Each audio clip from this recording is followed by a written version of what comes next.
Hmm, come closer, dear. I have a different kind of story for you tonight. Most of my stories are about ordinary people, people who had no way to prepare. This one is about a man who spent his whole life preparing.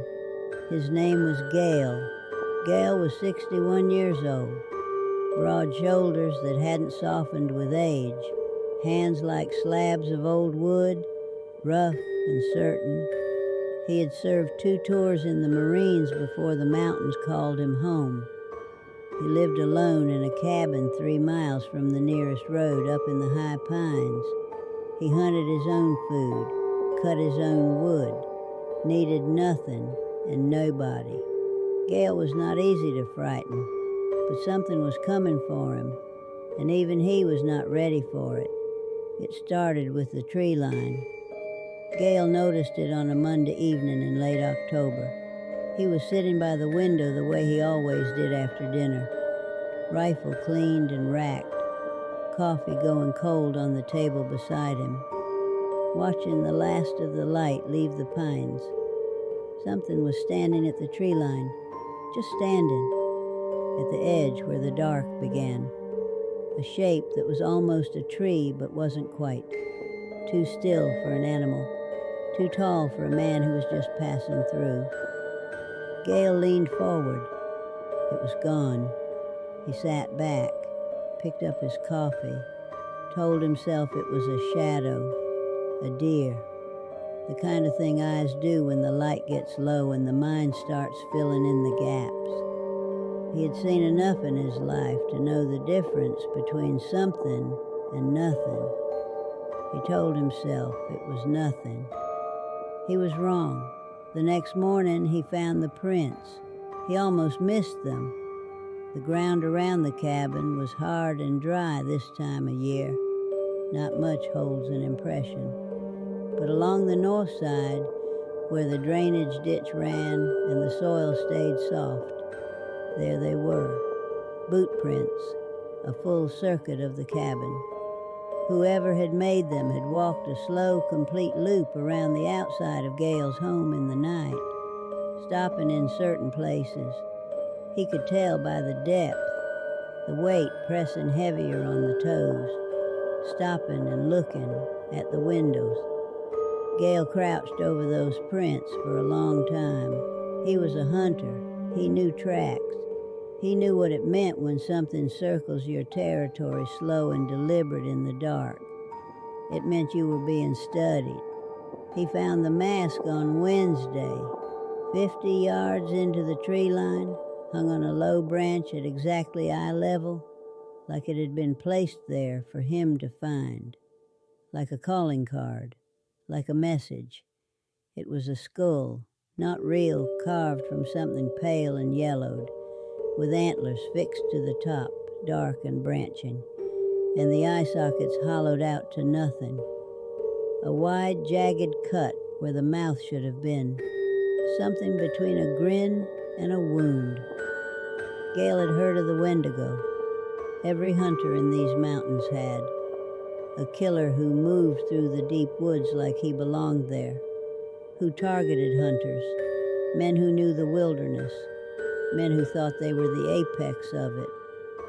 4 men had gone missing in these mountains in the past 2 years, all hunters, all experienced, none found. Gale took the mask down from the branch. He turned it over in his hands, then he looked up into the trees. He was not afraid. Let me be clear about that, dear. Gale was not afraid. What crossed his face, standing in those woods holding that mask, was something older and colder than fear. The expression of a man who has been in situations where dying was a real and immediate possibility and has learned to set that information aside and focus. He had been hunted before, not like this, not in his own woods, not at his own cabin, but he understood the basic principle. Something wanted him to know it was there, wanted him nervous, wanted him making mistakes. Gale set his jaw. He put the mask in his jacket pocket. and he started making a plan. He spent Thursday preparing. He knew these woods better than anyone alive. Every trail, every hollow, every place a man could hide and watch without being seen, because Gale had hidden in all of them himself over 40 years of hunting. He set tripwires along the 3 most likely approach paths, not the kind that made noise, the kind that told him silently through a thin cord running to a bell inside the cabin that something had crossed them. He moved his rifle to the hook beside the front door. He loaded his sidearm and put it on the table where his coffee used to go. He did not board up the windows. He wanted to be able to see out. He wanted lines of sight. Then he sat down in his chair by the fire, and he waited. Gale was very good at waiting. It came on Friday night, just after 2 in the morning. The fire had burned low, and Gale was sitting in darkness, deliberately, when the bell on the north tripwire gave a single soft ring. He was on his feet before the sound finished. He moved to the window without turning on a light, stood to the side of the frame, not in front of it. Never stand in front of a window when someone outside might be watching. That was a rule he had learned a long time ago and never forgotten. Through the glass in the faint moonlight, he could see the tree line. Something was moving through it. Not fast, patient, moving the way something moves when it knows where it is going and is in no particular hurry to get there. It stopped at the edge of the trees, and it looked at the cabin. Gale looked back. He heard it on the porch. 1 step, a pause, 2 steps. The deliberate, careful movement of someone who thought they were being quiet. Someone who was good at this, not good enough. He stood behind the door, rifle raised to his shoulder, weight forward, breathing slow and even the way the Marines had trained him. The door handle moved, down, slow. Gale waited. The door pushed open 1 inch. It came through fast. The door flew open and the wendigo came in low and hard, the way someone comes in when they expect resistance and want to end it quickly. The mask was on, that pale carved skull with the branching antlers, and the knife in its hand was long and dark and had seen use. It was looking for a frightened old man. It found Gale. Gale stepped to the side, 1 precise step, the kind that comes from 10,000 hours of training, and brought the rifle stock down hard across the arm holding the knife. The knife hit the floor. The wendigo spun. Gale was already moving. What happened next was not elegant. It was 2 experienced, dangerous people in a small, dark room trying to hurt each other badly enough to end it. The wendigo was younger, faster. Gale was stronger than he looked, and meaner. And he knew the most important thing about close fighting. The first one to hesitate loses. Gale did not hesitate. He took a cut across the left forearm, deep enough to bleed freely, not deep enough to matter, and used the moment the wendigo thought he had won to drive his elbow into the side of the masked head. With everything he had, the wendigo went down. He stood over the body, breathing hard. The mask had come off in the struggle.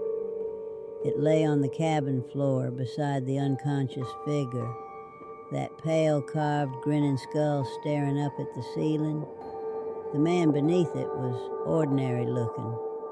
That was always the thing, wasn't it? Ordinary face, ordinary build. Nothing to mark him out from any other man you might pass on a trail. Gale's left arm was bleeding steadily onto the floor. He looked at it, looked at the man, looked at his rifle on the other side of the room. Then he reached into his pocket and pulled out his phone and called the only person whose number he had in it, the sheriff of Ridgeline County, who had been looking for this man for 2 years. They came up the mountain road with their lights going, 4 cars, every car Ridgeline County had. Gale sat on his porch with his arm wrapped tight in a dish towel and watched them lead the man down toward the cars. The 4 missing hunters were still missing. That part would not be fixed tonight, but it had ended. The sheriff shook Gale's hand and called him a hero. Gale told him flatly he was a man who had been bothered in his own home and had dealt with it accordingly. The sheriff laughed. Gale did not. When they were all gone, the mountain went quiet again, the way it always was, the way Gale liked it. He poured himself a fresh coffee and sat back down in his chair on the porch and looked out at the tree line and the dark pines and the cold October sky with its handful of hard, bright stars. His arm ached. He would deal with that in the morning. For now, he just sat and breathed the cold air and listened to the mountain and felt, not triumph, not relief, just the quiet satisfaction of a man who had been tested and had not been found wanting. The trees were still. Nothing watched from the tree line tonight. Gale finished his coffee and went inside. His phone lit up on the table when he set down his mug, a news alert. Already, someone had talked. The screen read, "Wendigo killer apprehended, Ridgeline County retired Marine credited with capture." Gale looked at it for a moment, then he turned the phone face down and went to bed. Some people run from what is coming for them, dear. Some people lock their doors and hide and pray it passes them by. And then there are people like Gale, who sit in the dark and wait and let it come to them. Not everyone can do that. Gale could. I'll be right here when you come back, in my chair, where I always am.